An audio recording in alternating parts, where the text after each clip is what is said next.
your point about the doctor who might want to leave the practice or have different ideas, that's a great segue into our next topic, and that is considerations for a doctor whose practice group is being acquired.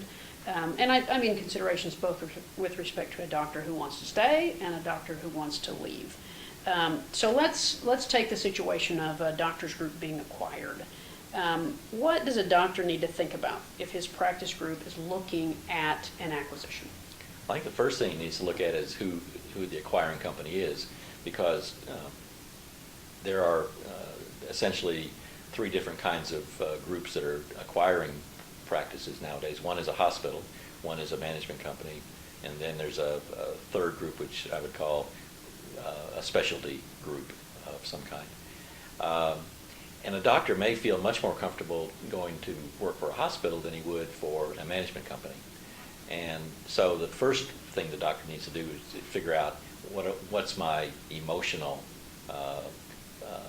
position on this particular merger.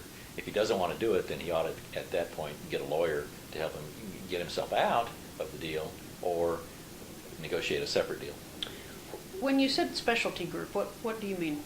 Well, there are ambulatory surgery center companies that are out acquiring other ambulatory surgery centers. That's a good example. All right. What legal documents or other agreements should the doctor or the physician group want to review in considering the acquisition? Well, again, going back to the two major points of all these conversations, the non-compete and the compensation would be the primary points. But governance is also going to be very important. As you get larger in terms of your group, the governance is much more important, and you become much more of a minority interest holder, so to speak. So doctors who are used to having their own way, that may not be what they want to do. Jennifer, what's your perspective on whether a physician can have the same counsel as the lawyer who's representing the practice group? I think it's always wise for the physician to have his own counsel, particularly because the practice group may have completely different interests than he has in terms of what's in its interest in terms of growing and gaining more revenue overall may not be in his interests for having the type of practice that he wants to keep having. He may be acquired by a practice group that would require him to practice in a location he's not used to. It could affect his compensation structure. Again, as Scott has said, it could affect his non-compete. So I think it's always wise for him to consider having his own counsel and who's just representing his interests.